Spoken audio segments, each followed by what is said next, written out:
ఎప్పుడొచ్చావని కాదు బుల్లెట్ దిగిందా, ఎంత ఖర్చు పెట్టామని కూడా కాదు బుల్లెట్ దిగిందా అంటే ఖచ్చితంగా యూనివర్సల్గా దిగిన బుల్లెట్ బలగం సినిమా. బలగం సినిమాకి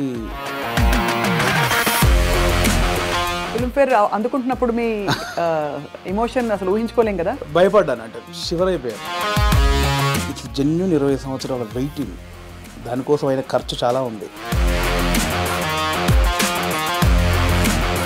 సో రెండిట్లో మరి ఏది ప్రిఫర్ చేస్తారు మీరు? ఏది యాక్టింగ్ అప్పుడు మీరు రాజా కదా, అనుభవించినాడు తెలుస్తుంది. ఒక సినిమా తీసి అది హిట్ కొట్టినప్పుడు ఆ డైరెక్టర్ ఎందుకు అంత గడ్డాలు వేసుకుంటాడు.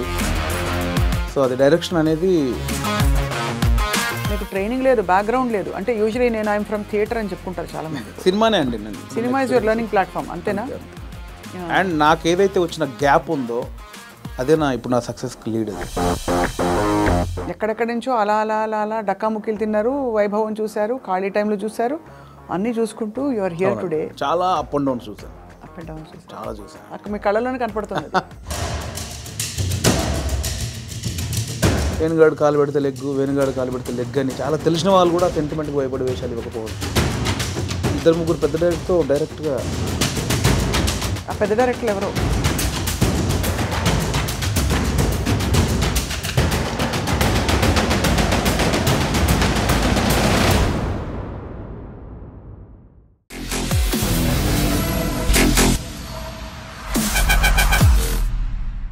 Hello and welcome to this candid conversation exclusively on iDream. ఎప్పుడొచ్చావని కాదు బుల్లెట్ దిగిందా, ఎంత ఖర్చు పెట్టామని కూడా కాదు బుల్లెట్ దిగిందా అంటే ఖచ్చితంగా యూనివర్సల్గా దిగిన బుల్లెట్ బలగం సినిమా. అండ్ ఈ మధ్య ఫిల్మ్ఫేర్ అవార్డ్స్ 3 ఈ సినిమాకి రావడం ఆశ్చర్యం ఏమీ కాదు. So I have with me అందరికీ సుపరిచిత నటులు and the one and only Balagam fame, Balagam director, Jabardasth fame వేణుగారు. వేణుగారు నమస్కారం. నమస్తే అండి. Very happy to see you. మిమ్మల్ని తరమి చూస్తే కూడా ఒక హ్యాపీనెస్ అవుతుంది ఇప్పుడు కూడా. థ్యాంక్ యూ అండి. నాకు కూడా ఆఫ్టర్ లాంగ్ టైం నేను మళ్ళీ ఒక ఇంటర్వ్యూకి వచ్చాను. అంటే చాలామంది అడుగుతున్నారు కానీ అండి బలగం చాలా చేశాము, మళ్ళీ నెక్స్ట్ అనౌన్స్మెంట్ తర్వాత మళ్ళీ స్టార్ట్ చేద్దాం అన్నాను. మధ్యలో ఫిల్మ్ఫేర్, ఆ ఫిల్మ్ఫేర్ తర్వాత ఫస్ట్ స్వప్న గారు అనగానే ఎస్ అన్నాను నేను. నాకు తెలిసిన ప్రముఖుల జాబితా చాలా పెద్దది, కంగ్రాచులేషన్స్. అండ్ వాళ్ళందరూ పెద్దవాళ్ళు. మీ సినిమాని మీరు లేనప్పుడు మెచ్చుకున్నారు. సంగీతం శ్రీనివాస్ గారు ఇటీవల చెప్పారు. అలా మీకు డైరెక్ట్గా అందిన కాంప్లిమెంట్ వేణుగారు? బోలెడండి. అంటే మళ్ళీ బలగం గురించి మాట్లాడితే ఆడియన్స్ బోర్ ఉండొచ్చేమో. సో మెనీ అండి, సో మెనీ. అంటే బలగంకి ఎస్పెషల్లీ వచ్చిన ప్రతి ప్రశంస ఇది బాగుంది, ఇది టాప్ 1, ఇది టాప్ 2 అలా లేదండి, అన్నీ టాప్ 1లోనే ఉన్నాయి. అంటే ఎవరు ఆ సినిమా గురించి మాట్లాడినా వాళ్ళ కళ్ళు, వాళ్ళ బాడీ మొత్తం మాడుతుంటే నాకు తెలుస్తుంది. ఆ ఎగ్జైట్మెంట్ తెలిసిపోద్ది కదండి. కంగ్రాచులేషన్స్ హిట్ కొట్టావు వేరు, దాని గురించి ఎక్స్ప్లెయిన్ చేయడానికి మన మాటలు లేవని వాళ్ళ బాడీలోనే షివరింగ్ నేను చాలా చూసాను. సో బలగం సినిమాకి లెక్కలేనని ఉన్నాయి, నాకు ఇది ఒక్కటే అని చెప్పలేనని ఉన్నాయి. ఫిల్మ్ఫేర్ అందుకుంటున్నప్పుడు మీ ఎమోషన్ అసలు ఊహించుకోలేం కదా. భయపడ్డాను, అంటే షివర్ అయిపోయాను. అంటే బలగం రిలీజ్ అయిన 1.5 year తర్వాత జరిగిన ప్రోగ్రామ్కి లోపల ఏదో చిన్న షివర్ అయిపోతున్నాను. బేసికలీ ఇది నిజమా కాదా అంటే కాన్ఫిడెన్స్ అంటే డెఫినెట్లీ కొడతామని ఉంది. దానికి బిఫోర్ ప్రజెంటేషన్స్ అన్నీ చూస్తుంటే అది ఒకటే బ్యాలెన్స్ ఉంది, డెఫినెట్లీ వస్తుంది అని ఒక ఉన్నా కూడా అనౌన్స్ చేసిన తర్వాత స్టేజ్ మీదకి వెళ్ళేటప్పుడు కూడా చిన్న షివరింగ్ అయ్యి అని వచ్చేసినాయి. ఎందుకంటే సీరియస్గా ఒక కెరియర్ స్టార్ట్ అయిన దగ్గర నుంచి లైక్ 2000 నుంచి నేను ఇండస్ట్రీలో ఉన్నాను. యాక్టర్ని 2003-4 ఆ టైంలో అయ్యాను. అవును. అప్పటి నుంచి ఒక పెద్ద స్టేజ్ మీద ఒక అవార్డు తీసుకోవాలి, అదే యాక్టర్గా, అప్పుడు యాక్టర్నే కాబట్టి యాక్టర్గా తీసుకోవాలని ఉంది. నా ఫస్ట్ మూవీకి సంతోషం అవార్డు నాకు ఇచ్చారండి. దాని తర్వాత మళ్ళీ 20 సంవత్సరాలు పట్టింది. 2023లో జై సినిమా అనేది యాక్టర్గా కమిట్ అయ్యాను. 24లో రిలీజ్ అయింది. 24లో మళ్ళీ 2004లో సినిమా రిలీజ్ అయితే 2024లో మళ్ళీ అప్పుడు అవార్డు తీసుకున్నాను, సంతోషం అవార్డు. మళ్ళీ 20 సంవత్సరాల తర్వాత మళ్ళీ తీసుకున్నాను. సో ఆ గ్యాప్లో ఎన్నో క్యారెక్టర్లు చేసి మనకు ఈ అవార్డు ఫంక్షన్లలో తీసుకోవాలి ఎన్ని కలలుగానే ఉంటాను. అందుకే ఆ రోజు స్టేజ్ మీద కూడా చెప్పేశాను, ఓపెన్గా చెప్పేశాను, ఎన్ని నిద్రలేని రాత్రులు, ఎన్ని సిగరెట్ డబ్బాలు, ఎన్ని మందు బాటిళ్ళు, ఎన్ని ఆశలు. అది ఎవరో కాదు, ఇట్స్ జెన్యూన్ 20 సంవత్సరాల వెయిటింగ్, దానికోసం అయిన ఖర్చు చాలా ఉంది. అందుకే ఆ స్టేజ్ మీద నాకు చెప్పాలనిపించింది. అది చెడు కావచ్చు, మంచి కావచ్చు, నేను ఎంత వేదన పడ్డాను అంటే నా అవార్డు కోసం కదా, ఒక సక్సెస్ ఏదో ఒకటి ప్రూవ్ చేసుకోవాలి, ఇండస్ట్రీ అంతా ఒక్కసారి నన్ను చూడాలి. దానికోసం రెగ్యులర్గా అంత ఆరోగ్యం పాడైపోయింది అంటే అది ఆరోగ్యం పాడవడం అనరు, బట్ నా జెన్యున్ ఫీలింగ్ అది. అది ఎన్ని రాత్రులు ఎన్ని డిస్కషన్లు ఇవన్నీ జరిగాయి కాబట్టి అదంతా ఇంత సాలిడ్గా మళ్ళీ ఒక ఫిల్మ్ఫేర్లో ఒక ఇయర్కి బెస్ట్ డైరెక్టర్, బెస్ట్ మూవీ, అది టాప్ నాచ్ అవార్డ్స్ అవి. అందుకనే ఇప్పుడు ఇంకా మీ లీగ్ మారిపోయింది. ఇంకా వీళ్ళ వేణుగారు గుర్తుపడతారా లేదా అనుకున్నాం మీ అందరం. అదేం లేదండి, బలగం వేనే ఎప్పుడు కమెడియన్ వేనే. అంతేనా? ఇంక 20 సంవత్సరాల తర్వాత కూడా నన్ను కమెడియన్ వేన్గా చూడవచ్చు, నాకు అది ఇష్టం బాగా. కానీ మీకు చాలా స్ట్రాంగ్ ప్రెజెన్స్ అండి యాజ్ అన్ యాక్టర్, కమెడియన్ కూడా. ఆ తెర మీద కొద్దిసేపు వచ్చినా కూడా ఒక్కసారి అంటే కొంతమందికి ఆ లగ్జరీ ఉంటుంది. సో రెండిట్లో మరి ఏది ప్రిఫర్ చేస్తారు మీరు? ఏది యాక్టింగ్ అప్పుడు మీరు రాజా కదా. డెఫినెట్లీ డైరెక్టర్ అనేది ఒక చిన్న పాయింట్ ఎక్కడో తగులుద్ది కదండి. ఏ డైరెక్టర్ ఒక చిన్న పాయింట్ ఎక్కడో ఫ్రెండ్స్ చిట్చాట్లోనో లేదా నిద్రలోనో ఏదో డ్రైవింగ్ చేస్తున్నప్పుడు సంబంధం లేని టైంలో ఒక చిన్న ఫ్లాష్ అవుతుంది ఏదో. ఏ రైటర్కైనా ఇది బాగుందే ఇప్పుడు స్వప్న గారు ఉన్నారు నాకు పరిచయం. స్వప్న గారు నాకు పొద్దున ఇలా సరదాగా అనిపించింది, ఎలా ఉంది అంటే స్వప్న గారు ఒక రియాక్షన్ ఉంటుంది, ఏ భలే అని. ఆ ఒక్క చిన్న ఐడియాకి ఇంకొకటి సపోర్ట్. ఇది ఒక 10 మంది ఒక 100 మంది దగ్గరికి వెళ్ళేసరికి ఇది పాయింట్గా చేయొచ్చు. అక్కడ నుంచి పేపర్ ఒక కథ రెడీ అవుతూ ఉంటుంది. అక్కడ నుంచి ఒక ప్రొడక్షన్ దగ్గరికి వెళ్ళిన బడ్జెట్లు, గోల, ఇవన్నీ రైటింగ్, సాంగ్స్ ఇవన్నీ జరిగి స్క్రీన్ మీదకి వెళ్ళేసరికి ఒక రూపం వస్తూ ఉంటుంది.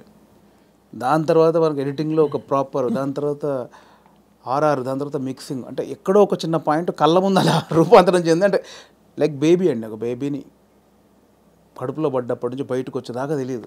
అవును, అంత ఉంటుందండి డైరెక్షన్. సో ఇది ఎప్పటికైనా ఇది గోల్డెన్, అంటే అనుభవించినాడు తెలుస్తుంది. ఒక సినిమా తీసి అది హిట్ కొట్టినప్పుడు ఆ డైరెక్టర్ ఎందుకు అంత గడ్డాలు వేసుకుంటాడు, ఎందుకంత ఎగ్జైట్ అవుతాడంటే నాకు అనుభవించాక తెలిసింది దాని కష్టం.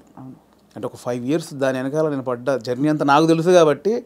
సో అది డైరెక్షన్ అనేది చాలా గొప్ప విషయం అండి, గొప్ప విషయం, ఒక గొప్ప ఫుల్ఫిల్మెంట్ మీకు. అంతే, అంటే కంప్లీట్ ఒక థాట్ దగ్గర నుంచి ఎండ్ వరకు మనమే చూస్తాం దాన్ని. అవును. అండ్ యాక్టింగ్ అనేది అది కూడా అంటే నా నెక్స్ట్ సినిమాలో ఒక మంచి సెటప్ ఉంటుంది దానికోసం, అది కూడా సూపర్ అండి. అది నేను రెండు ఏది అంటే నేను చెప్పలేను, ఇది ఫ్రెష్గా అనుభవిస్తున్నా. కానీ ఇప్పుడు మీరు ఇలా అవార్డ్ విన్నింగ్ డైరెక్టర్ అయిపోయారు కాబట్టి కొంచెం ఎక్స్క్యూజ్ మీ అన్నట్టు ఉంటానేమో అందరు మీతో. అదేం లేదు, నేను ఎప్పుడు దాన్ని నమ్మను. అలా ఎక్స్క్యూజ్ మీ అంటే నేను స్టేజ్ మీద మాటలు చెప్పనేమో. అంతేనా? అయితే ఇప్పుడు యాక్టింగ్ ఆఫర్స్ వచ్చినా వస్తాయి, కంటిన్యూ చేస్తారు? చాలా వస్తున్నాయి, బట్ నా రెండో సినిమా మీద అంటే ఇప్పుడు నాకు బలగం ద్వారా మీరే చూశారు, చాలా రెస్పాన్సిబిలిటీ వచ్చింది. అవును, దాంతో భయం వేస్తోంది. అంటే ఇంతమంది డెఫినెట్లీ నన్ను ఆశీర్వదించిన వాళ్ళందరూ మళ్ళీ నా సినిమా చూస్తాను, వాళ్ళని సాటిస్ఫై చేయాలి అనేది బాధ్యత, భయం ఎక్కువైపోయింది నాకు ఇప్పుడు బేసిక్గా. అందుకే ఈ సినిమా వరకు నేను పెద్దగా యాక్టింగ్ వైపు వెళ్ళట్లేదు. సినిమా తర్వాత డెఫినెట్లీ మళ్ళీ అంటే చిన్న చిన్న క్యారెక్టర్లు చేస్తున్నాను. Close friends, 3 days character, 5 days character, lengthy క్యారెక్టర్లు అయితే చేయదలుచుకోలేదు. కానీ ఇప్పుడు ఎలాంటి కథలు చెప్పాలి మీరు అనుకుంటున్నారని మిమ్మల్ని అడిగితే ఏం చెప్తారు మీరు? మిమ్మల్ని మూవ్ చేసే కథలు ఇప్పుడే స్టార్ట్. నాకు డెఫినెట్లీ మట్టి కథల మీద ఎక్కువ నాకు ఉంటుందండి. రియలిస్టిక్ థింగ్, కొంచెం ప్రాక్టికల్గా ఉన్న విషయాలను చెప్పాలనేది నాకు ఉంటుందండి ఎక్కువ. నా చిన్నప్పటి నుంచి చిన్న ఫీలింగ్ అదే. ఇంట్లో పెరిగిన వాతావరణం, మా ఫాదర్ పెరిగిన వాతావరణం, మా ఫాదర్ చిన్న కమ్యూనిజం, ఆయన చిన్న కమ్యూనిస్టు. సో తెలియకుండా అదే బ్లడ్ ఉంది నాలో. సో అందుకే చిన్న అటువైపు వెళ్తుంది నాకు. కమర్షియల్ అనేది మేబీ ఫ్యూచర్లో చేస్తానేమో. ప్రజెంట్ అయితే మైండ్ అంతా నేను చిన్నప్పుడు నా జీవితంలో, నా జర్నీలో జరిగిన విషయాలు చాలా ఉన్నాయి, చాలా ప్రాక్టికల్ విషయాలు ఉన్నాయి. చాలా జనాల్ని అంటే రెగ్యులర్ కమర్షియల్ అన్నీ చేస్తున్నాం కదా, ఒకసారి చూసి బలగంలాగా ఆలోచించి అరే ఇది కదా మన చుట్టూ ఉన్నాయి కదా అని ఆలోచించే విషయాలు చాలా ఉన్నాయి నా వరకు అయితే. సో అది ఎంతవరకు చెప్పే పరిస్థితి ఉందో తెలియదు, చెప్పేంత వరకు చెప్తాను. చాలా సంతోషకరమైన విషయం ఏంటంటే వేణుగారు, ఇప్పుడు ఇక్కడ తెలంగాణ రాష్ట్రం నుంచి టాలెంట్ ఎంత బ్లాసమ్ అయ్యి ఎన్ని చక్కటి మట్టి కథలు వస్తున్నాయి, ఎంత మంచి టాలెంట్ ఉంది అసలు. చాలా ఏళ్ళు ఆల్మోస్ట్ బయటికి రాలేదు అనిపిస్తుంది. ఆమె రాంగ్? నేను తప్పుగా మాట్లాడేదా? కరెక్ట్గా చెప్పాను? కరెక్ట్ అండి. ఇప్పుడు బయటకు రావడం, కట్టలు తెంచుకుని ఒక్కొక్కళ్ళు అంటే ఇక్కడ ఈ గడ్డ మీద ఉండే ఆలోచన ఏంటది, ధాటి అంటారు చూడండి, ఆ కన్విక్షన్ అది చాలా గొప్పదండి. అంటే మట్టి నుంచి పుట్టిన కథలు కదా. అంతే అండి. ఇంతకుముందు ఇక్కడి ప్రాంతం వరకు ఏంటంటే కొంచెం చదువు లేక ఆకలి చౌలు ఇక్కవరకే ఉంది, బట్ అక్కడ సృజనాత్మకత కూడా ఉంది, చాలా ఉంది. అంటే ఇటువైపు ఎన్ని కథలు ఉన్నాయి, అటువైపు ఎన్ని కథలు. ఎక్కడైనా మనుషులు ఉన్న చోట చాలా కథలు ఉంటాయి. అవును. సో ఇక్కడ కథలు కూడా ఇప్పుడు వస్తున్నాయి. అందుకే ఇప్పుడు అంటే ఎట్ ప్రజెంట్ నా మూడంతా ఇక్కడే ఉందన్నమాట. నా జర్నీలో నేను చాలా కథలు చూశాను, అందులో ఒకటి బలగం. సో ఇంకా చాలా కథలు చూశాను. సో అవన్నీ చెప్పొచ్చు, దాన్నే కమర్షియల్గా చెప్పొచ్చు.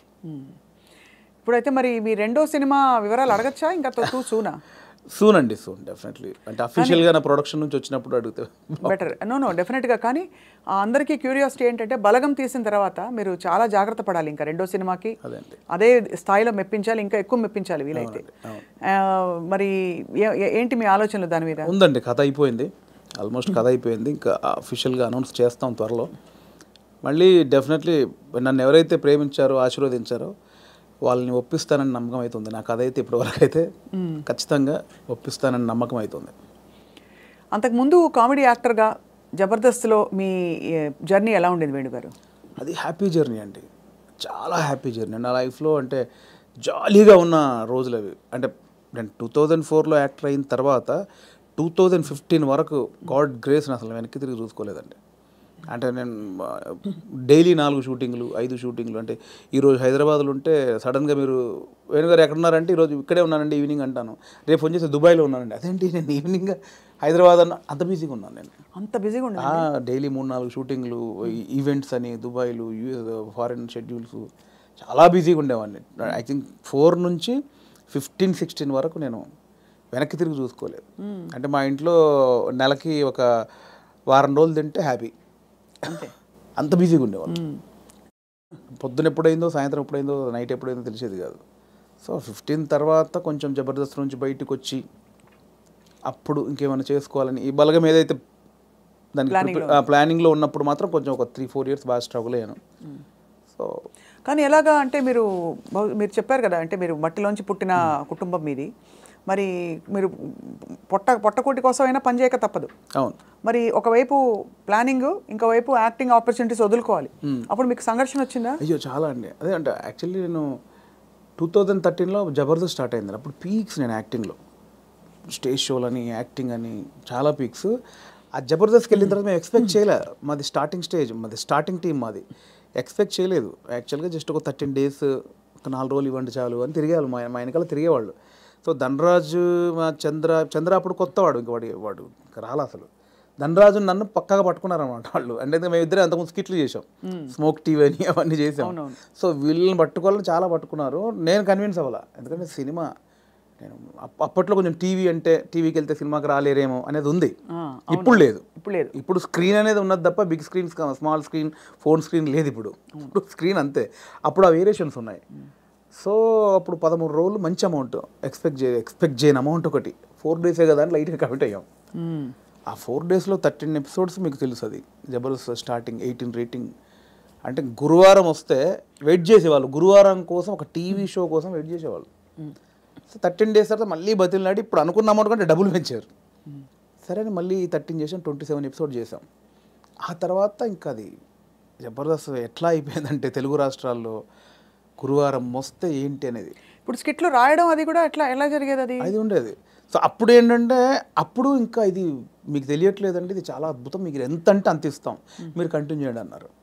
అప్పుడు నేను ఏంటంటే, నాకు సినిమా అనేది, నేను సినిమా కోసం వచ్చాను, ఇది చాలా బాగుంది, చాలా డబ్బులు ఇస్తున్నారు, ఇంటింటికి గడప గడప వెళ్ళాం, రీచ్ అయ్యాం, ఇంత డబ్బులు వస్తున్నాయి, అటు షోలు, రెమ్యునరేషన్ అన్నీ వస్తున్నాయి, కానీ నాకు సంబంధించింది పోతుంది. అవును, నేను సినిమా అనుకున్నాను, దీనికోసం రాలేదు, ఇటు పోతే నా సినిమాకు దూరం అవుతాను, దీని నుంచి బయటకు వచ్చాను నేను. అబ్బా చాలా పెద్ద ఇదండి. మామూలుగా సెటిల్ అయిపోతాం మనం, పైసలు వస్తున్నాయి కదా, ఎందుకు బై నీకు అందుకని బయటికి వెళ్ళాక 1.5 year తర్వాత ఇది రైజ్ అయిపోయింది. అంటే ఇంటర్నెట్ ఫ్రీ అయిపోయి ప్రతి ఒక్కరికి సెల్ ఫోన్ చేతిలోకి వచ్చేసి ఇది వైరల్ అయిపోయింది.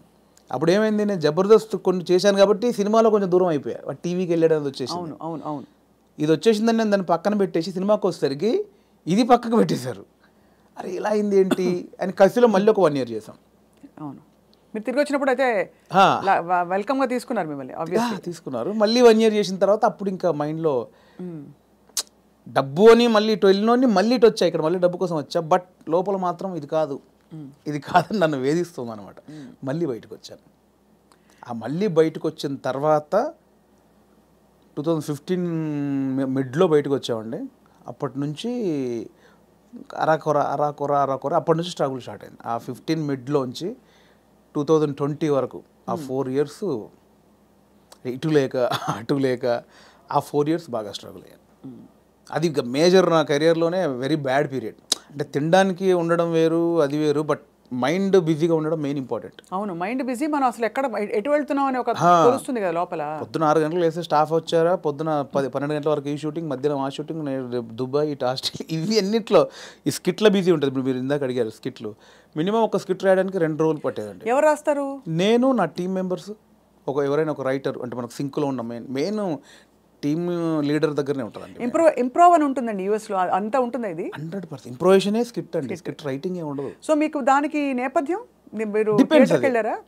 థియేటర్ ఏం లేదండి నాకు, థియేటర్ ఎక్స్పీరియన్స్ లేదు, జస్ట్ మీరు చూసి నేర్చుకున్నవి. అంతే అంతే. ఎందుకంటే మనం కూర్చున్నామండి, ఇప్పుడు పాయింట్ ఎట్లా వస్తే మనం కూర్చున్నాము, లేట్ అవుతుంది, ఈ లేట్ అయిన గ్యాప్లో ఏం చేద్దాం అని ఒక థాట్, ఏం చేయొచ్చు అని కూర్చొని మాట్లాడుకోవడం. అలా మాట్లాడుకుంటే ఏదో జోకులు వస్తూ ఉంటాయి. ఓ బంచ్ ఆఫ్ జోక్స్ వచ్చాక అసలు దీనికి ఏంటి కంటెంట్ ఏంటి, కథ ఏంటి, ఓ ఇలా వచ్చాడు, ఓ మిడ్లో గొడవ జరిగింది, లాస్ట్లో ఆ గొడవ పడి సారీ చెప్పాడు, ఓ స్టార్ట్, ఓ మిడ్, ఎండ్, ఏం చేయొచ్చు దీనికి, అలా కూర్చి స్కిట్ రాయడమే.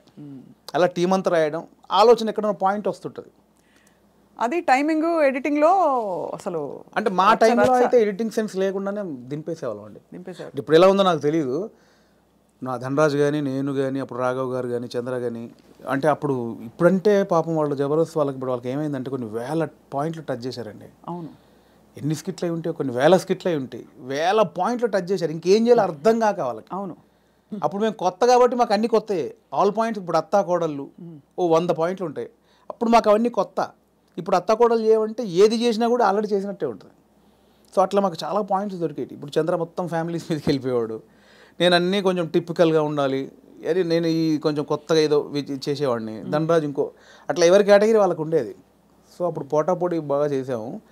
సో ఆ 15 నుంచి బయటకు వచ్చాక అంత మంచి రెమ్యునరేషన్స్ కానీ, ఈవెంట్స్ కానీ, మీకు తెలుసు ఈవెంట్స్ ద్వారా మంచి ఆర్టిస్టులకు మంచి ఆదాయం ఉంటుంది, చాలా బాగుంటుంది. అదే కదా. సో అటు ఇటు మిస్ అయ్యి ఈ 15 నుంచి 20 వరకు నేను దాదాపు మీరు ఎక్స్పెక్ట్ చేయలేని అమౌంట్ మిస్ అయిపోయాను. సో ఆ లోపల అది ఉంటుంది, అది బాధ అనమాట, తిండికి బాధ కాదు. అనవసరంగా దాంట్లోంచి బయటకు వచ్చావు, ఇప్పుడు ఇంత పోయింది, ఇప్పుడు ఇది లేదు అది లేదు. ఇప్పుడు మన బతుకులకి నువ్వు వచ్చిన నేపథ్యానికి అది చాలా పెద్ద అమౌంట్. దాన్ని మిస్ అయిపోయామే, తప్పు చేసామా, ఒప్పు చేసామా, అనవసరంగా సినిమాని ఓ పెద్ద బిల్డప్ ఇచ్చుకొని బయటకు వచ్చావు, ఇక్కడ ఇది లేదు, అక్కడ అంతా సాలిడ్ అమౌంట్ మిస్ అయిపోయి ఏంట్రా తప్పు చేసామనే గిల్ట్ ఒకటి ఉంటుంది చూసారా, ఆ గిల్ట్ ఎక్కువ పోయాను అనమాట. అవును, లక్షల సంపాదన వదులుకోవడం అంటే ఈజీ విషయం కాదు. అండ్ ఇప్పుడు పొద్దున్న లేవగానే ఇంకొకటి అండి, ఒక బిజీ పర్సన్ మీరు ఉన్నారు స్వప్న గారు అంటే, మీరు ఇంకా మిమ్మల్ని కట్టేసినా కూడా మీరు ఆగలేరు, ఎందుకంటే మనకి అంత ఉంది, అంత పని చేసేవాళ్ళు పొద్దున్న లేవగానే మనం ఏం పని లేదంటే ఎలా ఉంటుంది. అదే బిగ్గెస్ట్ కామెడీ స్కిట్లా ఉంటుంది. అంతే, అది దానంత నరకం ఉండదు. పొద్దున్న లేవగానే ఆ స్కిట్, షూటింగ్, అట్ట ఇట్ట మైండ్ అలా పెట్టే మైండ్కి ఏమీ లేదంటే అది దానంత నరకం ఇంకోటి ఉండదు. అలా ఒక 3 సంవత్సరాలు ఫేస్ చేసిన తర్వాత ఆ ఫ్రస్ట్రేషన్లోంచి వచ్చిన ఐడియానే బలగం. అంటే ఇన్ని రాసాము, నేను చాలా సినిమాలకు, అంటే చాలా సినిమాలు కాదండి, నా ఫ్రెండ్స్ డైరెక్ట్ చేస్తా ఉంటే వాళ్ళకు నేను సబ్జెక్ట్లో కూర్చునేవాడిని, కామెడీ ట్రాక్స్ రాసి ఇచ్చేవాడిని. అండ్ సినిమాలో మేము కామెడీ సినిమా షూటింగ్ చేస్తూ ఉంటే ఏదైనా మనం ఇంప్రూవ్ చేసిన పంచ్ ఉంటుంది, అది స్క్రీన్లో చూస్తే పేలింది అంటే నాకు ఆలోచించే ఉంది. ఇప్పుడు స్కిట్లు నేను ఆల్మోస్ట్ 100 స్కిట్లు రాసా, వర్కౌట్ అయినా చాలా, అంటే నా ఆలోచన నుంచి పుట్టినాయి కదా. సో నాకు నేను ఎందుకు చేసుకోకూడదు, అంటే ఎప్పుడో ఒక అవకాశం ఒకరు ఇస్తారు, డెఫినెట్లీ అందరు ఇస్తేనే ఇక్కడ దాకా వచ్చాను. బట్ ఇప్పుడు ఇంత మనకు ఒక నాలెడ్జ్ వచ్చిన తర్వాత కూడా వెయిట్ చేయడం ఎందుకు అనేది ఆ 3 సంవత్సరాలు వచ్చిన ఇది. అక్కడ సరే నేనే హీరోగా చేసుకుందాం, నేనే రాసుకుందాం, నాకు ఒక కథ రాసుకుందాం, నన్నే ఇలా ప్రజెంట్ చేసుకుంటే దాన్ని చూసి వేషాలు వస్తాయి మళ్ళీ అనే దాంట్లో నేనే ఒక పాయింట్ అనుకుందామని స్టార్ట్ చేసిన జర్నీ. ఒక 3-4 పాయింట్లు అనుకొని అవన్నీ రెగ్యులర్గా ఉన్నాయి. ఇలా అయితే నన్ను ఎందుకు చూస్తారు, చాలామంది అలా వస్తున్నారు కదా, నన్ను చూడాలంటే మళ్ళీ నేను కొంచెం బ్యాక్వర్డ్ అయి ఉన్నాను, ఇప్పుడు నన్ను కొత్తగా చూడాలి, కంప్లీట్ ఆపోజిట్గా చూడాలి, అది ఏం చేయొచ్చు, చాలా సాహసోపేతమైన అది. అలా ఏం చేయొచ్చు అన్న పుట్టినప్పుడు థాటే ఒక చావులో ఎలా ఉంటుంది అంటే, నేను మా నాన్న జరిగిపోయినప్పుడు ఉన్న సిచ్యువేషన్స్ అన్నీ ఫనీగా చూసాను. ముందు ఎమోషన్ కాదు, అది ముందు ఫనీగా చూశాను. అంటే ఇప్పుడు తెలంగాణలో ఏంటంటే చేదునూరు అని ఉంటుంది, అంటే చుట్టం చూపు వాడు వచ్చినప్పుడు వాళ్ళని ఓదార్చిన తర్వాత చేదునూరు అనేది ఉంటుంది. అంటే ఇంత మందు తీసుకొచ్చి, ఇంత చికెన్ మటన్ తీసుకొచ్చి నా వంతుగా నీకు ఒక భరోసా ఇచ్చి నీ బాధని తొలగించి ఈ వచ్చిన వాళ్ళు ఇస్తారు. అంటే ఆచారం ఏంటంటే అండి, ఇప్పుడు నేనున్నాను, నాకు ఒక మా ఇంట్లో ఎవరో చేదు జరిగింది, ఎవరో చనిపోయి చేదు జరిగింది, మా బావను మా మామయ్యను బావ మరిది ఎవడు ఆడొచ్చి నన్ను ఓదార్చి సరే బావ జరిగిపోయిందని ఈ బాధను దూరం చేయాలి. నాకు ఏదైతే ఆ మిస్సింగ్ ఫీల్ ఉందో దాన్ని దూరం చేయగలని ఏం చేయాలి, ఇంత మందో బిందో తీసుకొచ్చి కాసేపు 2 గంటలు సపోర్ట్ ఉండి కడుపు నిండా తినబెట్టి ఏం కాదులే నేను ఉన్నానులే అని సపోర్ట్ ఇచ్చే వెళ్ళే విధానం అనమాట అది. కరెక్ట్, అవును. సో అదొక ఆచారంగా వచ్చింది, చేదు నోరు అంటాం. ఇప్పుడు పెద్ద ఫ్యామిలీ అనుకోండి, ఇప్పుడు ఇప్పుడు ఇప్పుడు ఇప్పుడు బాంబేలో ఉంటారు ఒకరు బావంట ఆయన, అక్కడ 10 మంది చుట్టాలు ఉన్నారు, ఇక్కడ చనిపోయింది కంపల్సరీ రావాలి, వస్తారు, ఈ ప్రక్రియ కూడా చేయాలి. ఇప్పుడు 10 మంది 10 రోజులు ఉండలేరుగా, 2 రోజుల్లో చేసి వెళ్ళిపోవాలి. అవును. సో 10 మందిది వీడు తాగాలి, నేను తాగాలి, తినాలి. తాగాల్సిందేనా అంటే బాంబే నుంచి వచ్చాడండి పాపం, అంతే కదా, మా బావకి ఇలా జరిగిందని ఏదో ఆయన తృప్తికి చేసే, నేను ఒక ముక్కనాన్న తినకపోతే ఆడేమనుకుంటాడు, ఫీల్ అవుతాడు కాబట్టి చేయాలి, కంపల్సరీ. సో ఈ ప్రాసెస్ మా నాన్న జరిగింది అనమాట. మాది పెద్ద కుటుంబం, మా అమ్మకి నేను 9వ వాడిని, మా పెదనాన్నలు 6, మా మేనత్తలు 3. ఆహా. సో మా ప్రతి పెదనాన్నకి ఫ్యామిలీ మినిమం 10 మంది, 7 మంది, 8 మంది, వాళ్ళందరూ వచ్చి ఒక 200 మంది మా కజిన్స్ ఉంటారు, అన్నయ్యలు వదినలు వాళ్ళ పిల్లలు అందరూ వచ్చేసి ఏమైపోయిందంటే ఆ 11 రోజులు మా నాన్నది చనిపోయిన నెక్స్ట్ డే నుంచి మార్నింగ్ ఒక సెటప్, 11 o'clock ఒక సెటప్, 1 o'clock తప్పదు. దీనిలో ఏం జరుగుద్ది, ఇప్పుడు నేనున్నాను, మీరు వచ్చారు, రాగానే సరే బావ ఇలా జరిగిందంటే సరే కూర్చో తాగదు అంటే కాదు కదా, మీరు అడుగుతారు ఎలా జరిగింది బావ ఏంటి అంటే నేను చెప్పాలి, నేను ఇలా ఉన్నట్టు నాన్న చూస్తూ అని ఏడవాలి. ఓకే అయిపోయింది. 12 o'clock ఇంకోటి వచ్చాడు, వాడికి కూడా సేమ్ ఏడవాలిగా. రాగానే రాబావ కూర్చోండి, వాడు మళ్ళీ చూసేవాడు ఒక కంట నీరు కూడా పెట్టలేదు, వాడు రాగానే తాగినని వాడు అనుకుంటాడని వాని కోసం మళ్ళీ సేమ్ ప్రాసెస్. ఏమైందంటే నానిలా లేడు అన్నీ అంటే నాకు అలా ఉంది. ఎలా జరుగుతుందంటే వస్తున్నారు, తాగుతున్నారు, ఏడుస్తున్నారు, తింటున్నారు, పంటున్నారు, ఏడుస్తున్నారు, ఏంది అది. అప్పుడు నా చిన్న వయసు 99లో మా నాన్న చనిపోయినప్పుడు ఆ వయసులో నాకు అది అనిపించింది, మీరు సెలబ్రేట్ చేసుకుంటున్నారా, బాధపడుతున్నారా, ఎంజాయ్ చేస్తున్నారా అనేది ఒకటి ఉంది, ఎప్పుడో చూసినది. అది ఇక్కడికి షిఫ్ట్ అయిందనమాట. ఎలాంటి కథ చేయొచ్చు అదే అదే అదే అదే అన్నప్పుడు మా ఫ్రెండ్ ప్రదీప్ అద్వైతం అని ఇప్పుడు నెక్స్ట్ వైజయంతి మూవీస్లో పెద్ద సినిమా చేస్తున్నాడు. సో నాకు బెస్ట్ ఫ్రెండ్ అనమాట. సో తను ఏంటంటే ఒకసారి 10 days కనిపించలా, మళ్ళీ వస్తే డార్లింగ్ ఎక్కడికి వెళ్ళామంటే ఇట్లా మా పెద్దనాన్న చనిపోయాడు రా, గమ్మతుంటుంది మన తెలంగాణలోని, మా తాగుడు గోల ఇలా ఏడుపు అని అన్నాడు. అది స్ట్రైక్ ఏదో బాగుంది కదా అని ఒకసారి రివెండ్కి వెళ్తే మా నాన్నది ఇంత జరిగింది కదా ఫన్ ఇక్కడ, ఇది కదా మనం ఆపోజిట్గా చెప్దాం అనుకున్నాం. అక్కంచెలు మొదలైన కథ. సో అప్పుడు ఒక 4 సీన్లు రాసుకొని ఫ్రెండ్స్కి చెప్తే వాళ్ళు హిలీరియస్గా నవ్వి దానికి ఇంకో 4 సీన్లు వేసి. కానీ ఇక్కడ విశేషం ఏంటంటేనండి, జబర్దస్త్ కావచ్చు ఇది కావచ్చు, చాలా సీరియస్ అంశాలని లైటన్ చేయడం ఈజీ కాదు. సెంటిమెంట్స్ హర్ట్ అవుతాయని ఒక బాధ ఉంటుంది కదా. ఇప్పుడు మీరు పిల్లలు పుట్టలేదు ఒక జంటకి, దాని మీద మీరు జబర్దస్త్లో ఒక స్కిట్ రాయాలనుకోండి, చాలా మంది హర్ట్ అయిపోతారు, నీకు అసలు మనసుందా, నువ్వు సమాజంలో బాధ్యత గలవాడివా, ఇవన్నీ అడుగుతారు ఆబ్వియస్లీ కదా. అలాంటిదే చావు కూడా చాలా పర్సనల్, చాలా ఇది. కానీ ఇందులో మీరు ఒక విధమైన హ్యూమరు, లైఫ్లోని చాలా సటిల్గా జరిగిపోయే ఇవన్నీ తీసుకొచ్చారు చూడండి. అది దాన్ని కూడా మన పెద్దవాళ్ళు చెప్పిన నిదర్శనాలు అండి నిజంగా. అంటే ప్రతి విషయంలో మీకు సీరియస్నెస్ ఉంటుంది, కామెడీ ఉంటుంది. ప్రతి ఇన్సిడెంట్లో మీరు కామెడీ, ఇప్పుడు ఇది సీరియస్ అనుకోండి ఒక చావు అనేది, ఎగ్జాక్ట్ లేకపోతే ఒక కామెడీగా తీసుకుందాం, కానీ దానిలో కూడా సీరియస్ ఉంటుంది. ఇది చావు అనేది సీరియస్ అనుకోండి, దానిలో మనం కామెడీ చెప్పాను నేను, కానీ ప్రాపర్గా ఒక కామెడీ ఎపిసోడ్ ఉందనుకోండి, దాంట్లో సీరియస్ కూడా ఉంటుంది. మనం చూసే దృష్టికోణమే. నాకు ఒకసారి ఏమైందంటే అవునన్నా కాదన్నా అనే సినిమాకి మేము ట్రిప్కి వెళ్ళామన్నమాట. సో తేజ గారు, ఉదయ్ కిరణ్ గారు, సుమన్ శెట్టి, నేను, ధర్మవరం సుబ్రహ్మణ్యం గారు. ఆయన ఒక చోట ఒక మాట అన్నాడండి ఒక ఇంటర్వ్యూలో, ప్రెస్ వాళ్ళు అడిగారు, అదండి అందులో కొంచెం బూత్ ఉందండి, శృంగారం ఎక్కువ ఉందండి అంటే ఆయన ఒక మాట, ఏ సందర్భమో నాకు తెలియదు, ఒక మాట నన్ను పడిపోయింది. ఏమైనా ఇప్పుడు ఎయిడ్స్ మీద సినిమా చూస్తున్నప్పుడు, ఎయిడ్స్ మీద అవగాహన కల్పించడానికి ఒక సినిమా చేస్తున్నప్పుడు ముందు శృంగారం చూపించాలి. వాడు ఎలా అడిక్ట్ అయ్యాడు శృంగారానికి, కొంచెం బ్యాడ్ రూట్ ఎలా పట్టాడంటే అవన్నీ చూపించాలి. కొంచెం ఆ రొమాంటిక్ అప్పీల్ చూపించినప్పుడే ఇది చెప్తావు, అది చూపించకుండా ఇది చెప్తే ఎవడు చూడ్డాయా అన్నాడు. కరెక్ట్, అంతే, అది నిజమే. మీకు అర్థమైంది? నాకు అందులో ఏదో దొరికింది నాకు. అంటే మనకు మంచి చెప్పినప్పుడు దానిలో చెడు కారణమైంది ముందు చెప్పినప్పుడే, ఇది చెడు, దీనివల్ల ఇది జరుగుతుందని చెప్తాం కదా. అవును, ఆ మంచిని పట్టుకుంటే సరిపోతుంది, పట్టుకోవాలి. అదే దానికోసం ఇవన్నీ తప్పదు, మేకప్ చేయడం తప్పదు. పలకం కూడా అంత, నేను రాగానే కుటుంబాలు కలుస్తాయంటే ఎవరు చూడరు. కుటుంబం కలవాలి అంటే సోది అనుకుంటారు. దానిలోనే మనం ఏం చేయొచ్చు, ఎలా చెప్పొచ్చు అనేది. కానీ ఎంత ఎంత సూక్ష్మమైన ప్రయాణం మీలో జరిగిపోయింది చూడండి. మీ ఎదుగుదల ద్వారా ఎన్ని విషయాలు మీరు గ్రహించుకున్నారు. మీకు ట్రైనింగ్ లేదు, బ్యాక్గ్రౌండ్ లేదు. అంటే యూజువలీ నేను ఐఎమ్ ఫ్రమ్ థియేటర్ అని చెప్పుకుంటారు చాలామంది. మీకు సినిమానే అండి, నేను థియేటర్ సినిమా షూటింగ్లో చేసినప్పుడు cinema is your learning platform, అంతేనా? అండ్ నాకు ఏదైతే వచ్చిన గ్యాప్ ఉందో అదే ఇప్పుడు నా సక్సెస్కి లీడ్. అది అయితే మీ పైసలన్నీ మాకు ఇస్తారా? లేవు, ఎక్కడి ఆ 3 సంవత్సరాలు ఎలా బతికనుకుంటారు? అంటే ఇప్పుడున్న పైసలు ఇచ్చేస్తే మాకు, అప్పుడు మళ్ళీ మీరు కూర్చుని 3 సంవత్సరాలు ఆలోచిస్తే 3 సంవత్సరాలు కాదు, ఈసారి మీకు 3 నెలలు ఇస్తున్నాం టైం. అంటే దేవుడు ఒకటి ఉంటుందండి, దేవుడు ఒకటిసారి ఇస్తారనమాట. అస్తమానం అదే అంటే ఇవ్వడు, ఉన్నే లాక్కని బయలుదేరి అంటాడు. ఒకటేసారి ఇచ్చాడు, ఇక దాన్ని జాగ్రత్త పడాలి. మళ్ళీ 3 సంవత్సరాల గ్యాప్ ఉంటే రాదు ఇప్పుడు, అంతే కదా, రానివ్వరు కూడా. ఇప్పుడు ఇంకా మీరు ఇంకా మిమ్మల్ని తీసుకెళ్ళి జీవితం పెట్టేసాను అక్కడ ఫిల్మ్ ఫేర్. అంటే మీరు ఎంత కోల్పోయి you got the lady home.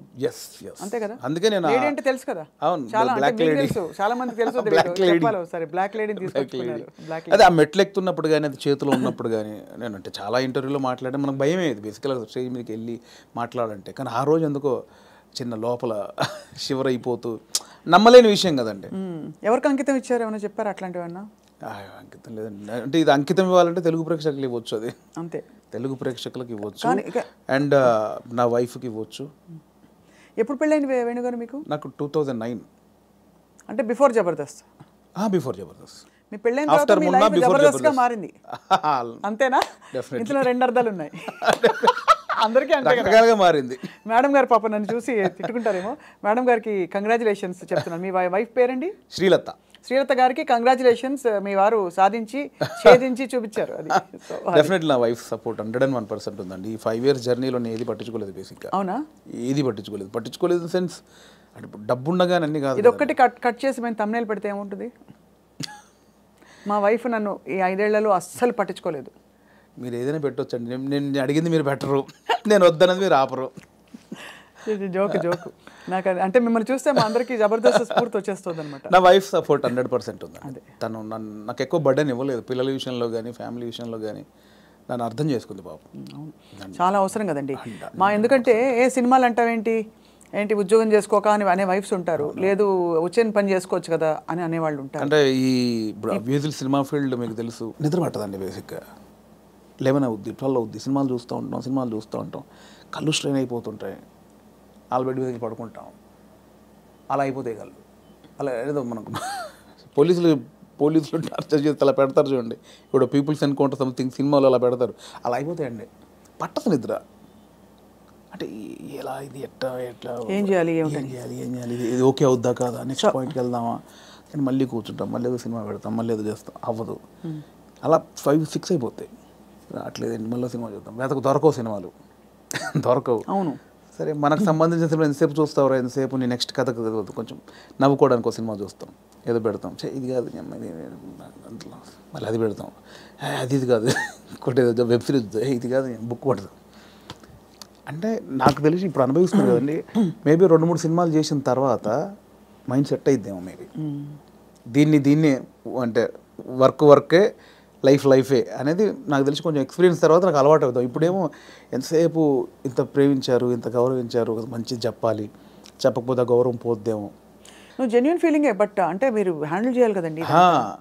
And ఇప్పుడు నాకు అంతకుముందు యాక్టర్గా ఉన్నప్పుడు ఎలా ఉంటుందండి, పొద్దున్న స్టాఫ్ వస్తారు, చిన్న 7 o'clock వెళ్తాం, 8 o'clock లొకేషన్ వెళ్ళగానే కలర్ఫుల్గా దిగ్గానే యూనిట్ మొత్తం 200 మంది ఉంటారు, ఎవరెవరు యాక్టర్లు ఉన్నారు, చిన్న సరదాగా ఉంటుంది. క్యారవాన్కి వెళ్ళామా, రెడీ అయ్యామా, తృప్తిగా వచ్చామా, చేసామా, 6 అయిపోయిందా, కథం ఈ షూటింగ్ అయిపోయింది ఇంటికి. ఇప్పుడు అలా కాదు కదండి, రూమ్లోనే పొద్దున్న లేస్తే ప్రాజెక్ట్ అయిపోయేంత వరకు సబ్జెక్ట్ క్లారిటీ ఉందా, ప్రొడ్యూసర్ ఏమంటాడు, హీరో ఏమంటాడు, ఇది మనం అనుకున్నది కరెక్ట్ వర్కౌట్ అవుతుందా, ఏమైనా డైల్యూట్ అవుతుందా, ఈ దాంట్లోనే అయిపోతుందండి ఎప్పుడు మైండ్. దీనివల్ల నాకు ఏమైందంటే డైరెక్టర్స్ మీద ఇప్పుడు విపరీతమైన రెస్పెక్ట్ వచ్చేసేది నాకు. అంతకుముందు ఏముంది, వీళ్ళు తీస్తారులే సినిమా, వీళ్ళు ఇంట్రా దీనికి ఎక్కువ చేస్తారు అనిపించేది. ఇప్పుడు అది భరించిన తర్వాత నాకు ప్రతి దర్శకుడి మీద రెస్పెక్ట్ వచ్చేసింది. మరి నాకు మొన్న ఎవరో ఒక కథ చెప్తానన్నయ్య, నీకు ఒక చిన్న మీరు ఇంపార్టెంట్ క్యారెక్టరు అంటే, నా దాంట్లో నెక్స్ట్ వీక్ అని 3 వారాలు తోసేసాను. తర్వాత పాపం అనిపించి వస్తానంటే, అన్న మీరు ఎక్కడ రమ్మంటారు, మీ ఆఫీస్కి రమ్మంటారా, లేదా కాఫీ షాప్లో కూర్చుంది, ఇవన్నీ అంటున్నాడు అతను. మీ ఆఫీస్ ఎక్కడ ఉందో చెప్పిన వస్తా. వద్దన్నా మీరు అలా అంటారండి. సారీ అని ఇబ్బంది పెట్టి అదేం లేదు తమ్ముడు, అంటే నేను మీ ఆఫీస్కి వస్తానా లేదా కాఫీ షాప్లో కూర్చున్నా, నీ ఆఫీస్ చెప్పు, నీ ఆఫీసు నీ టేబుల్ ముందు నీ చైర్ ముందే కూర్చొని వింటాను, నాకు ఎక్కడొద్దని చెప్పా. ఎక్కడో సందులో చిన్న సినిమా, అక్కడికి వెళ్ళి కథని వచ్చా. ఎందుకంటే నాకు ఆ రెస్పెక్ట్ వచ్చేసింది. అది చిన్న సినిమానే పెద్ద సినిమా అయినా పాపం వాడు ఎంతో టైం పెట్టి ఒక ప్రొడ్యూసర్ని ఒప్పించి ఆ టీంని సెట్ చేసుకొని ఆ ప్రాసెస్ ఉంటుంది చూసారా, అది అనుభవించాను కాబట్టి నాకు రెస్పెక్ట్ వచ్చేసింది. సీరియస్లీ మోసేవాడికే తెలుసు అంటారు కదండి కాబట్టి అవును ఖచ్చితంగా. అది నొప్పి నాకు ఆఫ్టర్ డైరెక్ట్ అయ్యాక తెలిసింది నాకు. What an amazing me journey. ఎన్ని విషయాలు బట్ చాలా చిన్న వయసులో మీరు ఛాలెంజెస్, నాన్నగారు 99లో అవునవును చనిపోయారు కదా. అవును. తర్వాత ఎలా మీ కుటుంబ బాధ్యతలు, మీరు చాలా ఎంతమంది అన్నదమ్ములు? నాకు కుటుంబ బాధ్యతలు నాకు ఏం లేదు, ప్రాబ్లం ఏం లేదండి. యాక్చువల్గా నాన్న చనిపోయే వరకు అక్కల పెళ్ళిళ్ళని అయిపోయాయి. సో 2 అన్నలు ఉండేవాళ్ళు, చిన్న అన్నయ్య కూడా పెళ్ళి అయింది. నేను మా అమ్మ మార్కెట్లో కూరగాయల వ్యాపారం చేసేవాళ్ళం. సో నాకు బాధ్యతలు లేవు బేసిక్గా. అదొక వ్యాపారం చేశారు, ఇంకా ఉందా లేదా? ఇప్పుడు లేదు, అమ్మతో లాస్ట్ అయిపోయింది. నాది లాస్ట్, నా తర్వాత అమ్మ కొన్ని రోజులు చేసిన తర్వాత. సో నాకు బాధ్యతలు లేవండి అసలు. అక్కడ ఒకటి టెన్షన్ లేకుండా ఉంది. బట్ నేను ఊర్లో ఉన్నప్పుడే డబ్బులు సంపాదించాను కూరగాయల వ్యాపారంలో. ఇండస్ట్రీకి వచ్చాక మాత్రం నేను ఇంటి దగ్గర డబ్బులు అడుక్కొని రాలా. నాకు చిన్నప్పటి నుంచి చేసి ఎవరిని అది లేదు. రెండోది ఒకరి కింద పని చేయడం కూడా ఇష్టం లేదు నాకు. అంటే ఊళ్ళో లోయర్ మిడిల్ క్లాస్లో జీతాలు ఉంటారు, బట్టల షాప్లో కానీ కిరాణా కొట్లో కానీ. నేను ఎప్పుడు అలా లేను. కూరగాయల వ్యాపారం ఏంటంటే నా ఓన్ బిజినెస్ అది. అవును, నా ఓన్. అది 50 రూపాయలు వచ్చినా, నేను రోజుకి 50 రూపాయలు సంపాదించినా, 100 రూపాయలు సంపాదించిన నా ఓన్ బిజినెస్ అది. నేను ఒకరి కింద నేను జవాబుదారి కాదు నేను బేసిక్గా. అంటే ఏదన్నా నేను హాఫ్గా నాకు లీవ్ కావాలన్నా ఒకరిని అడిగి లీవ్ పెట్టుకునే అవసరం లేదు నాకు, నా ఓన్. సో అది అలవాటు అయిపోయింది. సో అక్కడి నుంచి ఆ డబ్బులు సంపాదించే ఇది వచ్చింది కాబట్టి హైదరాబాద్కి వచ్చాక ఇక్కడ స్టార్టింగ్ స్ట్రగుల్ పీరియడ్లో మనకు మెయింటెనెన్స్కి చాలా ప్రాబ్లమ్స్ ఉంటాయి. నేను ఇంటి దగ్గర అడుక్కోవడానికి నాకు మొహమాట అనమాట. మనమే సంపాదించాం, మనం అడిగేది ఏంటి అని. సో అడగకుండా ఉండడం కోసం అప్పుడప్పుడు ఊర్లోకి వెళ్ళి ఒక 10 రోజులు కూరగాయలు అమ్ముకొని 1000 రూపాయలు సంపాదించుకొని ఆ 1000 రూపాయలతో జాగ్రత్తగా ఒక 2-3 నెలలు ఉండి ఇక్కడ చాలా పడ్డానులేండి. చాలా ఇంటర్వ్యూలో చెప్పాము, చాలా స్ట్రగుల్స్ పడ్డాము స్టార్టింగ్లో. కాకపోతే ఆ ఊర్లో కూరగాయల వ్యాపారం, అక్కడ అనుభవం, ఆ 10 మందిలో తిరగడం. నేను మార్షల్ ఆర్ట్స్ చేశాను. నేను స్టేట్ లెవెల్ 2 టైమ్ ఛాంపియన్. నాకు 96లో సుమన్ గారి చేతుల మీద ఛాంపియన్షిప్ అందుకున్నాను నేను. సో ఆ మెచ్యూర్డ్ అయితే ఉందండి మీ దగ్గర. బ్రౌన్ బెల్ట్ హోల్డర్ అప్పుడు షాओलिन కుంగ్ఫూలో. నాకు ఒక 60-70 స్టూడెంట్స్. కరీంనగర్లో 2nd ప్లేస్ కొట్టాను, కరీంనగర్లో 1st ప్లేస్ కొట్టాను. ఎన్ని రంగాలు మిమ్మల్ని పిలిచే చూడండి. కళ, క్రీడలు. అంటే కళకు అదే నాందండి కరాటే అనేది. అంటే ఊర్లో ఉన్న వాళ్ళకి ఇది కాదు మన లైఫ్. ఇట్లా నా ఫ్రెండ్స్ లాగా ఇక్కడే పవర్ లూమ్స్ నడుపుకుంటూ కూరగాయలు అమ్ముకుంటూ ఇలా కాదు, ఏదో ఉంది అని. ఆ ఉన్న దాంట్లో చేయగలిగింది ఏంటి, ఏదో కరాటే నేర్పుతున్నారని అక్కడికి వెళ్తే అక్కడ టోర్నమెంట్లు, వేరే ప్రపంచం చూశాను నేను అక్కడ. అవును, చూసి దాంట్లో ఫ్యూచర్ లేదనిపించింది. అంటే ఫినాన్షియల్గా కానీ పేరు ప్రఖ్యాతులుగా కానీ దాంట్లో కొంచెం లేదు. నెక్స్ట్ ఏంటి, అక్కడ ఉన్నప్పుడు మన కూరగాయల మార్కెట్లో ఉన్నప్పుడు నేను మాట్లాడే మాటలు విని, నేను వేసే జోకులు కానీ పంచులు కానీ విని అందరు నన్ను బాబు మోహన్ బామ్మర్ది అనేవాళ్ళు. సో అక్కడ చాలామంది సినిమా యాక్టర్ తెలియకుండా ఒకటి నాటు పడిపోయింది. స్కూల్లో మనం మాటలకి, అంటే నేను కామెడీ చేస్తాను వాళ్ళకి తెలుసు, నాకు తెలియదు అది కామెడీని. మీరేంటి డైలాగులు స్కిట్లు చూసి చేసేవారా, సీన్స్ చూసి చేసేవారా? అలా కాదండి, అలా కాదు. స్కిట్లు ఎట్లా అసలు ఫస్ట్ స్కిట్ ఎప్పుడే సార్ చెప్పండి మీరు? అఫీషియల్ స్కిట్ అంటే official skit either on stage or on TV. Official skit 90 అంటే స్కూల్లోనే. స్కూల్ కాదండి, స్కూల్లో అసలు చాలా సిగ్గు నాకు. ఓ, అంటే బ్యాక్ బెంచ్ అనమాట. బ్యాక్ బెంచ్లో తోపునే, చాలా సిగ్గు నాకు స్కూల్లో. అది రాగా ఇండస్ట్రీకి వచ్చాక వచ్చింది అది. స్కూల్లో చాలా సిగ్గు అండి. స్కూల్లో యాక్టివ్గా ఉండి పాటలు పాడి అదేం లేదు. ఆ టైప్ కాదు. బ్యాక్ బెంచ్లో మనం కూర్చున్నామంటే ఒరిజినల్ స్టేజ్ ముందు ఎంతమంది ఉంటారో దానికంటే డబుల్ ఉంటారు. అక్కడ సూపర్ స్టార్ని. కానీ చిన్న మైక్ అంటే శివరు ఆ భయాలు నాకు ఇండస్ట్రీకి వచ్చాక పోయింది అది. సో అలా అయితే ఆ లెక్కన ఫస్ట్ స్కిట్ ఎప్పుడు వేశారు? నేను 10th ఫస్ట్ మైక్ బట్టి చిన్న అఫీషియల్గా వచ్చిన పర్ఫార్మెన్స్ లాంటిదంటే మా 10th క్లాస్లో మీకు ట్యూషన్కి వెళ్తాను చూసారా, గవర్నమెంట్ స్కూల్లో చదివే పిల్లలు. అవును, మ్యాథమెటిక్స్, సైన్స్, ఇంగ్లీష్కి ట్యూషన్కి వెళ్తారు. సో ఆ ట్యూషన్కి వెళ్ళే ప్రాసెస్లో ఆ స్కూల్లో పాట పాడాను నేను. నాకు 2nd ప్లేస్ వచ్చింది, మా ఇంకో అమ్మాయికి 1st ప్లేస్ వచ్చింది.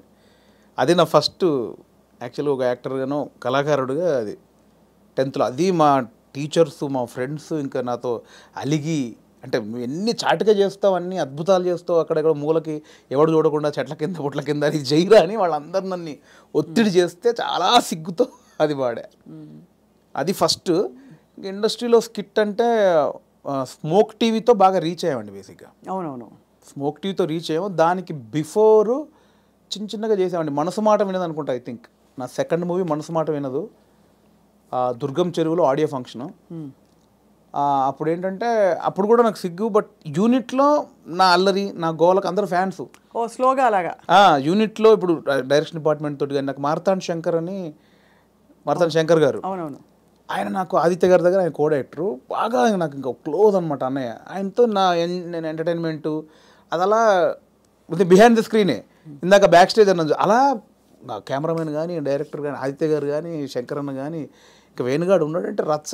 అందులో వేణుగాడు అంతే. ఇంకా ఆ నైట్ చచ్చిపోవాల్సింది ఒక్కొక్కటి నవ్వి అలా ఉండేది. సో అక్కడ నుంచి మీకు కాన్ఫిడెన్స్ వచ్చింది? రాలే, ఇంకా అక్కడ కూడా రాలేదు. అలా అందరికి నోన్, లైట్ మెన్స్తో సహా డిపార్ట్మెంట్ అందరికి నోను. దుర్గం చెరువులో ఆడియో ఫంక్షన్ జరుగుతుందండి మనసు మాట విందు. అప్పుడు నవదీప్ చెన్నైలో షూటింగ్ చేస్తున్నాడు. సో 8 o'clock ఇక్కడ ఈవెంట్ జరగాలి. సో 7కి స్టార్ట్ చేసాము. నవదీప్ ఆందవే అంటున్నాడు. ఆ డ్యాన్స్ పోటీలు జరిగాయి, డ్యాన్స్ చేస్తారు కదా వాళ్ళు ఈవెంట్లో ఆడియో ఫంక్షన్లో. డ్యాన్స్ అయిపోయింది, 4-5 పాటలు పాడారు. అక్కడ నవదీప్కి గంట లేట్ అయింది ఫ్లైట్. సో మీడియా అంతా వెయిట్ చేస్తున్నారు, హీరో రాలా. ఎలా అన్నీ ఫుల్ఫిల్ చేశారు, అన్ని స్పీచ్లు అయిపోయినాయి. ఇంకా ఒక అరగంట పడుతుంది ఆందవే అంటే టక్మని నాతో పాటు వెంకీ ఉన్నాడు, పొట్టే వెంకీ. వాడు కొంచెం యాక్టివ్, వాడికి స్టేజ్ యాక్టివ్, నాది బ్యాక్ బెంచ్ యాక్టివ్ అంటే వాడు స్టేజ్ మీద యాక్టివ్. వాడు ఏంటంటే కాన్ఫిడెంట్గా అందులో ఉన్నది ఇంత అయిన టాపిక్ కాన్ఫిడెంట్గా చెప్తాడు. నా దగ్గర ఇంత ఉంటుంది, కాన్ఫిడెంట్ ఉంటుంది, ఇంత చెప్తా అనమాట. వాడు ఎక్కేసాడు, వాడు ఎక్కువ 15 నిమిషాలు ఊపేసాడు. ఇంకా నవదీప్ ఇంకొక 20 నిమిషాలు సబ్జెక్ట్ కొంచెం, కానీ దాన్ని కాన్ఫిడెన్స్ లెవెల్ ఎక్కువ తనకి. అంటే ఇంతున్నదాన్ని ఇంత కాన్ఫిడెంట్గా చెప్పగలడు. సో వాడు 20 minutes చేశాడు. ఇంకా నవదీప్ 20 నిమిషాలు రావాలి. ఎలా అన్నప్పుడు నాకు తెలియకుండా అనౌన్స్ చేశారు, ఇప్పుడు వేణు మిమ్మల్ని 20 నిమిషాలు ఎంటర్టైన్ చేస్తాడని. వాళ్ళు అనౌన్స్ చేయగానే మా యూనిట్ వాళ్ళు ఉంటారు కదా, ఓ అని ఒక స్టార్కి ఎట్లా అప్లాజ్ వస్తుందో అలా అరిచేశారు. అట్లా మొదలైంది. ఎవర్రా మీరు అడిగింది, నాకు షివరు. ఎవర్రా నన్నలా వీళ్ళు ఈ అప్లాజ్ వచ్చేసరికి కూర్చున్న వాళ్ళకి ఎలా ఉంటుంది, బోయిడోడ తోపు వస్తున్నాడని అనౌన్స్ చేశారు. రావే అంటే నేను ఎక్కడో చీకట్లో కూర్చొని నన్ను ఎందుకు పిలిచాను, నేను స్టేజ్ అంటే దేనికి ఎక్కాలి, ఎక్కువ అన్నారు. ఇంకా అది ఫస్ట్ నాది పర్ఫార్మెన్స్ యాక్చువల్గా. అలా షివర్ అవుతూ చేయి ఎంత నవ్విస్తావు కదా చేయంటే, బ్యాక్ స్టేజ్ నవ్విచ్చేది వేరు, ఆ టాపిక్లు వేరు, ఆ సబ్జెక్టులు వేరు. స్టేజ్ మీద ఎలా అని ఇంకా టక్మని చేసి మనకి ఆడిషన్లో యాక్టర్గా ఆడిషన్ చేసేటప్పుడు చేసిన కొన్ని ఐటమ్స్, కొన్ని జోకుల్ని అలా ఒక్కొక్కటి చేస్తూ ఉంటే అప్లాజు. దాంతో ఒక 25 నిమిషాలు 30 నిమిషాలు సోలోగా ఎంటర్టైన్ చేశాను. ఈ లోపు నవదీప్ వచ్చాడు. అది ఫస్ట్ పర్ఫార్మెన్స్ ఇండస్ట్రీలో. సో అలా మీకు కాన్ఫిడెన్స్ వచ్చి చూడండి ఎక్కడి నుంచి మీరు ఎక్కడికి వచ్చేసరి వాళ్ళ ఫిల్మ్ఫేర్ అవార్డు అందుకుని. అవునండి, ఒక అద్భుతమైన జర్నీలో. ఇప్పుడు నెక్స్ట్ ఏంటని ఇంకా ప్లాన్ చేస్తున్నారు మైండ్? ఎవరు చేశారు ఇదంతా అంటారు? దేవుడా, మీరేనా? మీ రాత మీరే రాసుకున్నారా, దేవుడు రాశాడు? దేవుడు నమ్ముతారా? డెఫినెట్లీ నమ్ముతానండి. గుడ్డిగా నమ్ముతాను. అంటే గాలిలో దీపం పెట్టి దేవుడా అయితే అన్ను, దేవుడు అంటే నమ్ముతాను. అంటే మీరు చేసేవి చేస్తూ దేవుడా అంటారు. అంతే. నాకు ఇప్పుడు ఒక చిన్న సపోర్ట్ ఉందని ఫీల్. నేను హనుమాన్ భక్తుడిని, నేను. సో ఆయన ఉన్నాడని ఒక నమ్మకం ఉంటుంది. సో అలాగే ఆయన ఉన్నాడని ఏం చేయకుండా కూర్చోను. ఏం చేసినా ఆయన ఉన్నాడు, చూసుకుంటాడు. స్ట్రాంగ్ వెళ్ళొచ్చు, మావాడు ఉన్నాడు కదా. ఇప్పుడే నాకు హనుమంతుడు వారు చెవిలో చెప్పారండి, బలగం 2లో నేనే కదా. డెఫినెట్లీ ఆ సబ్జెక్ట్ ఎవరు కోరుకుంటే వాళ్ళే ఉంటారు. డెడికేషన్ పెట్టారన్నమాట. లేదండి, అంతే. ఆ సబ్జెక్ట్లో స్వప్న గారు అవసరం ఉందనుకుంటే మీరు ఎక్కడున్నా మీ దగ్గరకు వచ్చి అది వచ్చి అలా అంతే. నో, బట్ యాక్చువల్లీ సీరియస్గా ఎంత ప్రౌడ్ ఫీల్ అవ్వాలండి మీరు. అంటే మీరు జస్ట్ మీ అడుగులు మీరు వెతుక్కుంటూ ఎక్కడెక్కడి నుంచో అలా డక్కాముక్కీలు తిన్నారు, వైభవం చూశారు, ఖాళీ టైంలో చూశారు, అన్నీ చూసుకుంటూ యు ఆర్ హియర్ టుడే. చాలా అప్ అండ్ డౌన్ చూశాను. చాలా చూసాను. అక్కడ మీ కళ్ళలోనే కనపడుతుంది. అంటే నేను 200 సినిమాలు చేశానండి, ఆల్మోస్ట్ 220 సినిమాలు చేశాను యాక్టర్గా. కమర్షియల్ హిట్లు నాకు రాలేదు. అంటే సాలిడ్ క్యారెక్టర్ చేసిన సినిమానేమో ఫ్లాప్ అవ్వడం, ఏదో ఒక చిన్న అర సీన్ ఉన్నది బ్లాక్ బస్టర్ హిట్ అవ్వడం. సినిమాల్లో ఒక సక్సెస్ఫుల్ సినిమాలో ఒక మంచి క్యారెక్టర్ పడితే తెలియకుండా సినిమాలు వచ్చేస్తాయి. నేను మంచి క్యారెక్టర్లు చేసిన ఏవి వర్కౌట్ అవ్వాలి. సో యాక్టర్గా వేణుకు చాలా మంచి టైమింగ్ ఉందని రాజమౌళి గారి దగ్గర నుంచి, సుకుమార్ గారి దగ్గర నుంచి పెద్ద వాళ్ళందరూ, త్రివిక్రమ్ గారు, వినాయక్ గారు, పూరి జగన్నాథ్ గారు, మా గురుగారు తేజ గారు, అందరూ. కానీ ఒక కమర్షియల్ బ్రేక్ పడినప్పుడు వాళ్ళు ఎవరేం చేయగలరు. ఇప్పుడు నేను బలగం సినిమా చేశాను, నాకు తెలిసిన యాక్టర్లు ఎవరిని పెట్టుకోలేకపోయా. ఎందుకంటే ఆ సినిమా ఎవరిని కోరుకుంటుందో వారినే తీసుకుంటారు. ఎవరైనా అంతే కదండి. అటు బాగా చేస్తున్నాడు అందరూ తీసుకొని పెట్టుకుంటే అవ్వదు, ఇది బిజినెస్. నేనే పెట్టుకోలేకపోయాను కదా. సో అది రాలేదనే వేదన చాలా ఉండేదండి నాకు. అంటే నా బిఫోర్ వచ్చిన వాళ్ళందరూ సూపర్ స్టార్లు ఎదిగిపోతున్నారు, మనకు ఒక కమర్షియల్ హిట్ లేని కారణంగా, అన్నీ చేయగలిగి హిట్ లేని కారణంగా వెనకబడిపోయామనే ఒక ఆవేదన ఒకటి ఉంటుంది. అది చాలా పెయిన్ఫుల్. ఆ మధ్యలో వేణుగాడు లెగ్గు అని ఒక ఆ టైంలో అంటే చాలా సినిమాలు మంచి క్యారెక్టర్లు పోయేసరికి తెలియకుండా ఎవడో అని వేణుగాడు కాలు పెడితే లెగ్గు, వేణుగాడు కాలు పెడితే లెగ్ అని చాలా తెలిసిన వాళ్ళు కూడా సెంటిమెంట్కి భయపడి వేషాలు ఇవ్వకపోవడం, చూసారా, ఇలా చాలా పెయిన్ఫుల్ జర్నీలు జరిగాయి. దారుణం అండి అసలు మాట అంటాం. బాధేస్తుంది కదా. డబ్బులు చాలా పెద్ద 2-3 పెద్ద డైరెక్టర్తో డైరెక్ట్గా కొంచెం విభేదించాను కూడా, అట్లా చాలా జరిగాయి. సో నేను కాదు కదా ఇప్పుడు మొన్న ఇప్పుడు టిల్లు అంటారు నన్ను, నేను నిలబడ్డాను కదా, అంతే కదా, నా ట్రాక్ తప్పు చేయలేదు కదా, ఇంకోటి నాకు ఎందుకు వేస్తారు అట్లా. అదొక చాలా పెయిన్ఫుల్ ఉండేది. ఆ పెద్ద డైరెక్టర్లు ఎవరో అందరూ సహకరించిన వాళ్ళు అందరు నిమిత్త మాత్రమే అండి. నేను ఇక్కడ దాకా వచ్చిన తర్వాత నేను ఎవరిని అంటే ఇప్పుడు అర్థమవుతుంది మీకు దేని వెనకాల ఏ రీజన్ ఉందని ఇప్పుడు అర్థం చేస్తుంది. మీరు డైరెక్టర్ అయ్యారు కాబట్టి. నేను చెప్పాను కదా ఇప్పుడు నా సినిమాకి నా చిత్రం శ్రీను దగ్గర నేను 1.5 year టచ్ బాయ్గా పనిచేశాను, చాలామందికి తెలుసు. అతనికి నేను వేషం ఇవ్వలేకపోయాను. మా తాగబోతు రమేష్ ఇప్పుడు నాతో మాట్లాడడానికి ఇప్పటికి కోపమానికి రచ్చరవి క్యారెక్టర్ నేను చేయలేనా అని ఇప్పటికీ నా మీద కోపం 100 సార్లు తిట్టుంటాడు. నేనంటే ఇప్పుడు నన్ను గొంతు పిసికి చంపేస్తాడు వాడు. రచ్చరవి క్యారెక్టర్ నేను చేయలేనా, నాకు తెలంగాణ రాదా అని. కానీ నాకు అదే డైరెక్టర్గా నాకు ఆ క్యారెక్టర్లో రవే కనిపించాడు, రమేష్ కనిపించలే. ఇక్కడ టాలెంట్ బేరీజ్ వేయడం కాదు, నాకు వాడైతే సెట్ అవుతుంది అనిపిస్తోంది. అట్లా నా దగ్గర ఎంతున్నా కూడా పెద్ద డైరెక్టర్లు అందరూ నాకు వేషం ఇవ్వలేదంటే ఆ సినిమాకు వాళ్ళకి 100 బాధలు ఉంటే నాకు ఇప్పుడు తెలిసి వచ్చింది. అంతకుముందు తిట్టుకొని ఉన్నాను, బట్ ఇప్పుడు నాకు తెలిసి వచ్చింది ఏ సినిమాకి ఆ సినిమా బాధలు ఉంటాయి. సో అంతకుముందు తిట్టుకున్న దర్శకులందరూ నేను మనస్ఫూర్తిగా సారీ చెప్పుకున్నా ఎప్పుడో, ఇప్పుడు అంతే ఇందువల్ల మీరు మాకు ఇవ్వలేదా అని. ఎందుకంటే ఇప్పుడు నాకు తెలుస్తుంది కదండి, ఇప్పుడు నన్ను వచ్చి నాకు ఎందుకు రమేష్ నేను సమాధానం చెప్పలేకపోతున్నాను ఇప్పుడు, అంతేగా, అంతే తెలిసి వచ్చింది. మీరు అన్నది కరెక్ట్, మీకు తెలిసి వచ్చిందంటే అర్థమైంది ఇప్పుడు. సో బట్ డెఫినెట్గా మీరు ఐ థింక్ మీరు మంచి సినిమాలు మంచి కథలు చెప్తారని అందరికీ కాన్ఫిడెన్స్ వచ్చేసింది. మొన్నే సంగీతం శ్రీనివాసరావు గారు కూడా మెచ్చుకోవడం మిమ్మల్ని, అలాగే చాలామంది అంటే పరోక్షంగా మిమ్మల్ని మెచ్చుకున్న విషయాలు కూడా చాలా ఉన్నాయి. బలగం సినిమా ఒక బెంచ్ మార్క్ అయిపోయింది వాళ్ళ ఇండస్ట్రీలో. అంటే ఒక ఇన్నోవేటివ్ నావెల్ స్టోరీతో ఇన్నోవేటివ్ విధానంలో ఎక్కువ బడ్జెట్ లేకుండా మనసుని హత్తుకునే సినిమా ఎలా తీయచ్చో వేణుగారు చేసి చూపించారు. దానికి గాను మీకు ఫిల్మ్ఫేర్ అవార్డుతో పాటు మా అందరి తరఫు నుంచి thank you so much for opening the doors. చాలామంది మీలాగా ఇప్పుడు ఔత్సాహికులు గివప్ చేయకుండా ఖచ్చితంగా మీలాగా ప్రయత్నించుకుంటూ వాళ్ళ దారి వెతుక్కుని ఇండస్ట్రీ ఎంత పెద్దదో ఎంత సముద్రమో ప్రూవ్ చేసి చూపించారు వేణుగారు. Thank you so much. Congratulations once again. Thank you. And మీ ఇంటికి ప్రతి కిటికీలో మేము వచ్చి ఇలా కనపడుతూ ఉంటాం అనమాట అప్పుడప్పుడు. అంటే వెతుకుంటుంటే మీరు అలా రైటర్ అలా రాసుకుంటూ ఉంటారు కదా, అప్పుడు మేము వచ్చి ఇలా అలా అంతసేపు అలా ఏమి రాసుకోవడాలు ఉండవండి. అంతేనా? అంతసేపు రాసుకోవడాలు ఏమి ఉండవు. ఆ రాసిన తర్వాత అది ఎప్పుడు జరుగుద్దని చూసుకోవడాలు ఉంటాయి తప్ప అవి ఉండవు. అది అంతా ఒక సెటప్ అయిపోతే దాన్ని ప్రాసెసింగే టైం ఎప్పుడైనా. ఎక్కువ గ్యాప్ లేకుండా నెక్స్ట్ సినిమా ప్లాన్ చేసేయండి వేణుగారు. షూర్ అండి. Thank you so much. Thank you.